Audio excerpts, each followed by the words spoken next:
Hey everybody, welcome back to the Skunkworks. My name's TJ Ruckus, and we just got a package in the mail. So let's open it up and see what we got. I'm pretty sure it's a master cylinder. Here's the package. Here's how it came in the mail. Obviously, I crossed off the address and shit, even though I'm sure I've shown it in previous videos. Let's see here. Pull out the old Piranha.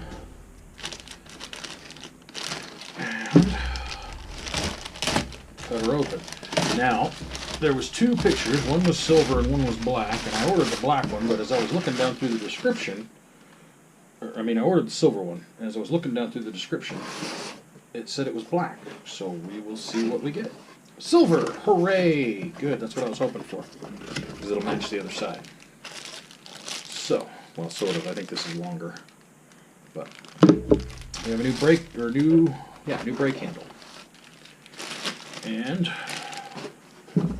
new master cylinder. Let's see. Ooh, okay, so we got to put it together. So there's the pin and bolt for the grip. Here's the guts. And a new master cylinder with a new brake light switch. Beautiful. Oh! We don't have to put it together. It comes with a rebuild kit. That's pretty sick right there, actually. I find that very, very cool. It's also one solid piece, which I kind of dig. I kind of like that, actually. It's obviously a knockoff, because I'm sure the original would say Honda there, but maybe it didn't. I don't know. All right, so that's what we got. So we want to keep these parts safe here. Oh, how nice! They already put the seals on and everything. The internals of this master cylinder are a little different too.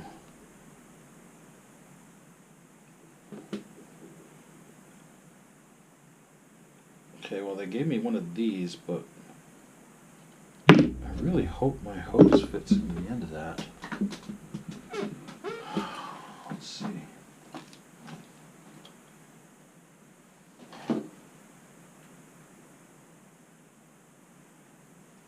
Oh yeah. Fits just fine. Cool.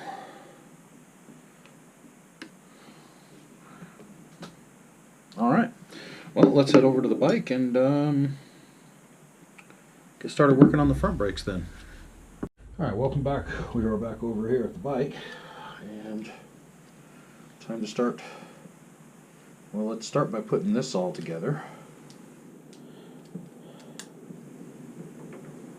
So,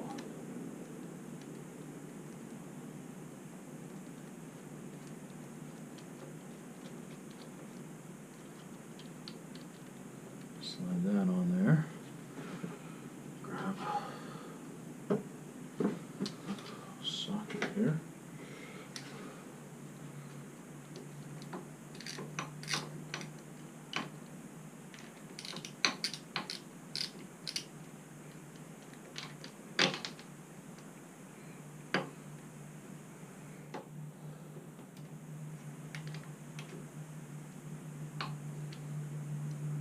I don't want that super tight yet because I want to be able to move it around and get the grip where I want it once it's on.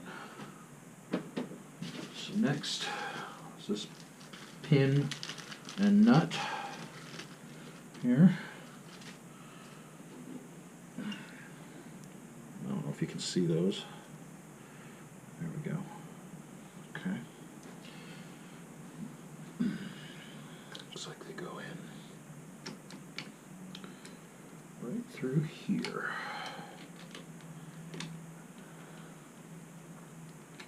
And this will screw into the bottom half of the base, if I'm not mistaken. Maybe. I suppose if you get it lined up properly, it will. Somehow it's supposed to screw down in there, I think. Seems to be the problem here? Oh no, this one just slips through. Okay. So we just gotta get it in there and get it lined up properly. There we go. That slipped it right through.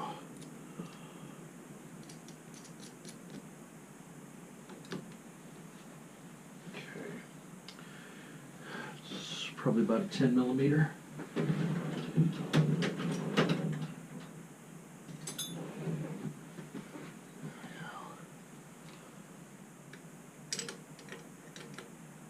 Yep, 10 millimeter, just like I thought.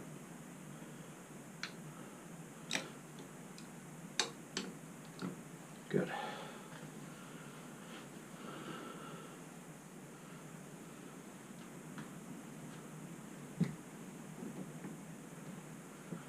Looks like it might be a little.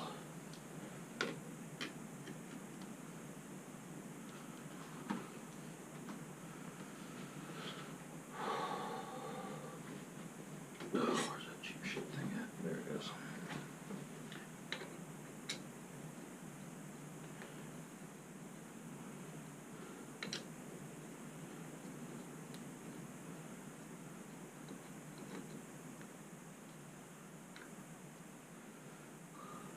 Pretty small reservoir, but hey,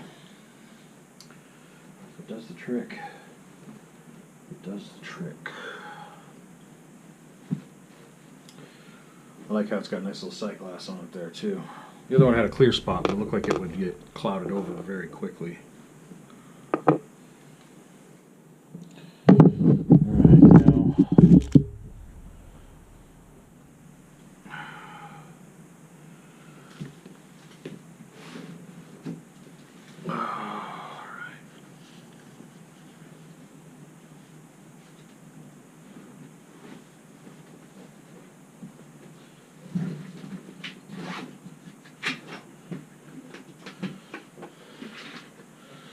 Brake fluid here.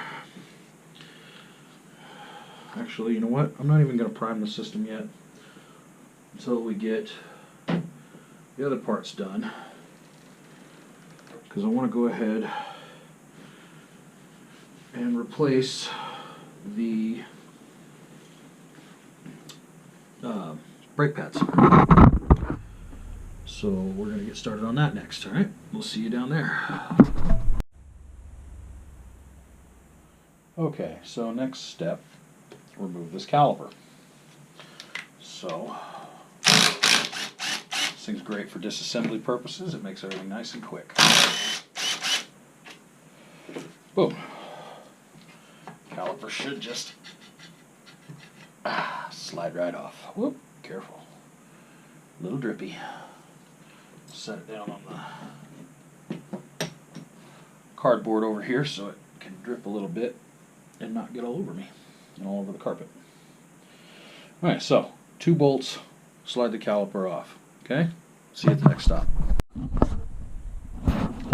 Alright, so we're back at the bench. And, well, when I went and bought new brake pads, this is what they sold me. But what I'm seeing here, bring it over here, looks absolutely nothing like those. But what's in here looks like it's got a lot of pad left on it. A lot of pad. Actually, they look almost brand new. It's the first time I've had them off, so I guess it was a little premature of me to buy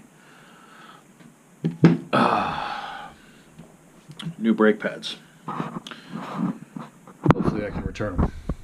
I don't know if I still have the receipt or not. I think they were only $5 though. So even if I can't, it's not that big of a loss. Alright, so I guess I'm going to put this back together, get it back on the bike, and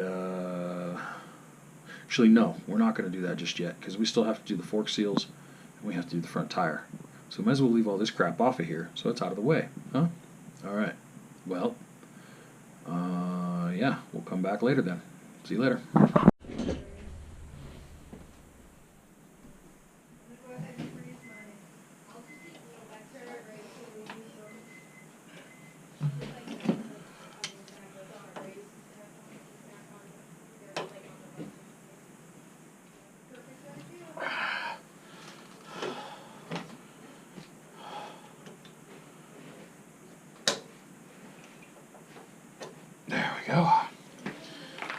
pin out.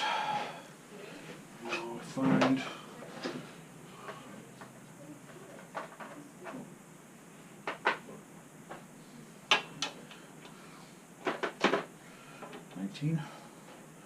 nineteen millimeter. Okay.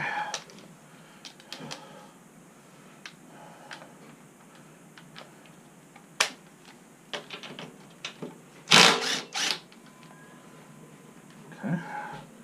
Castle nut off. I feel like it's probably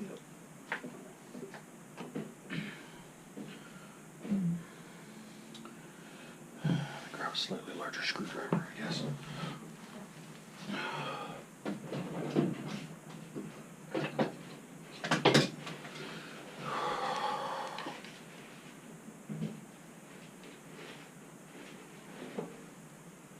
There we go.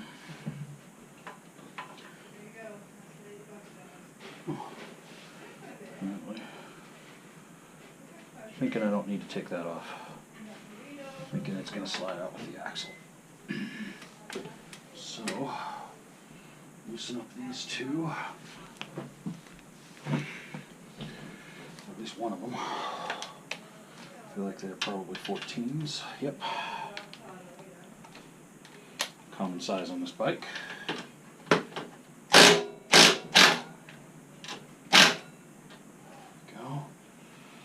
Now, does the axle slide out?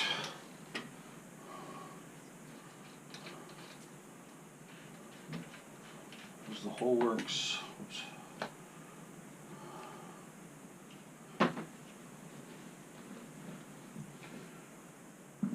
Washers, 2 lock washers, 2 nuts. Okay.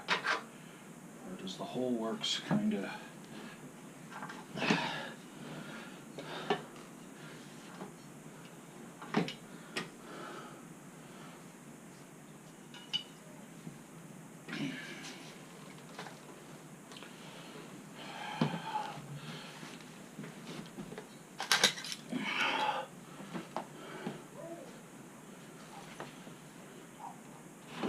There we go. Axle slides out.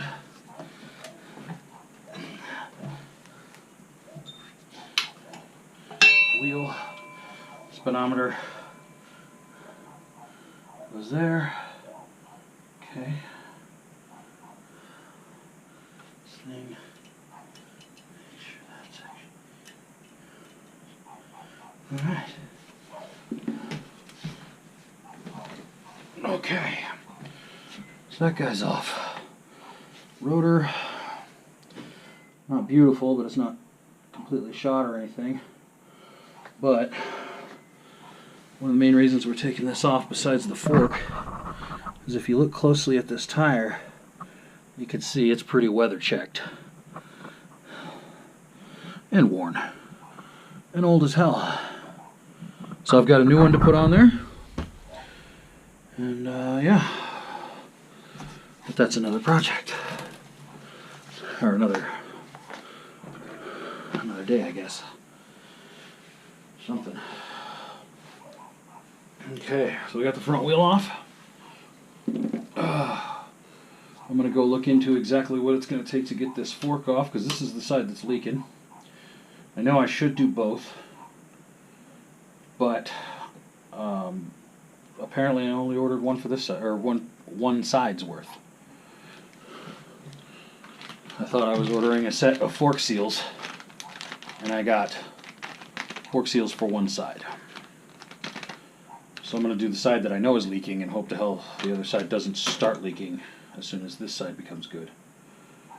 Alright, so that's where we'll pick up next time.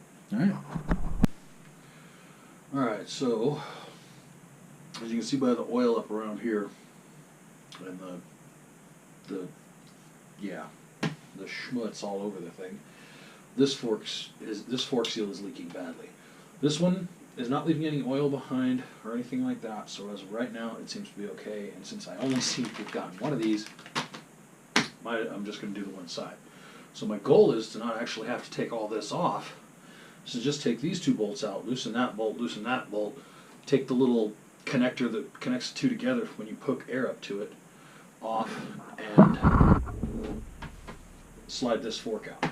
That's the goal. We'll see how well it works. All right.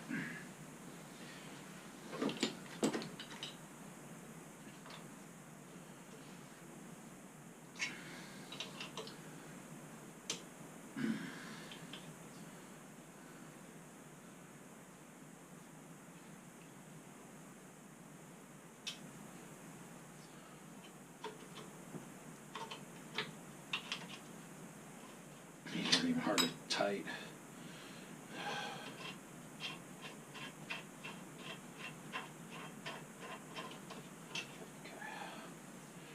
So that'll just stay where it's at for now. Okay. Now that's 14, I think. Oop.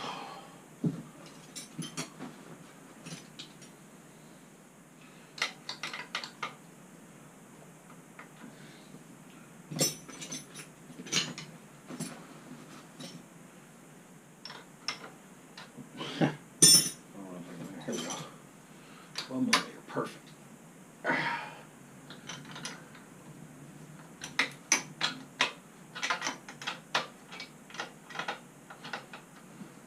By the way, the JB weld didn't hold.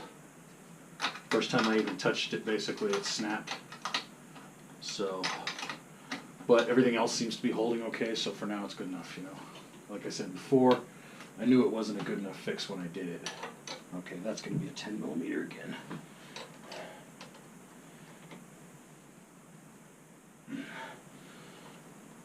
Alright, let's try a box end 10mm on that.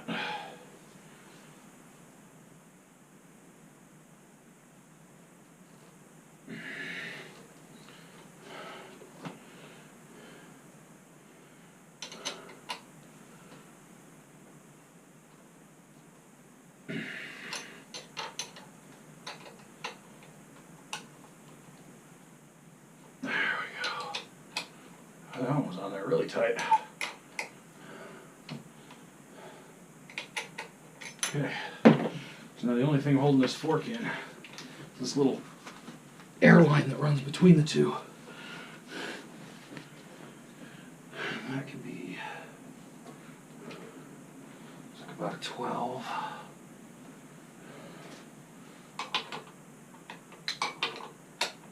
Maybe 13.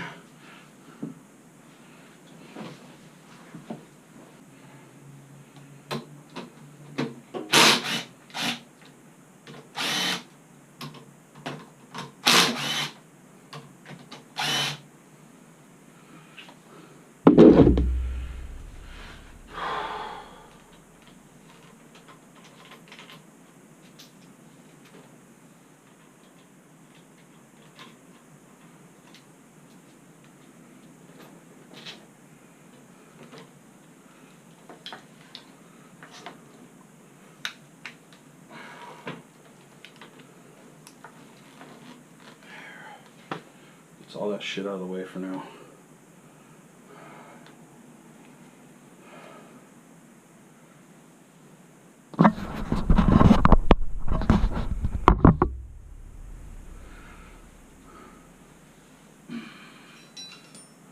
This one.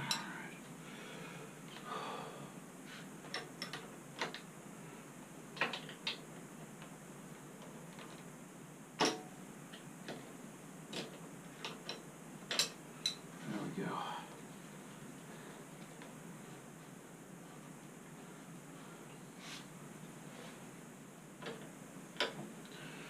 That's going to be 12, I think.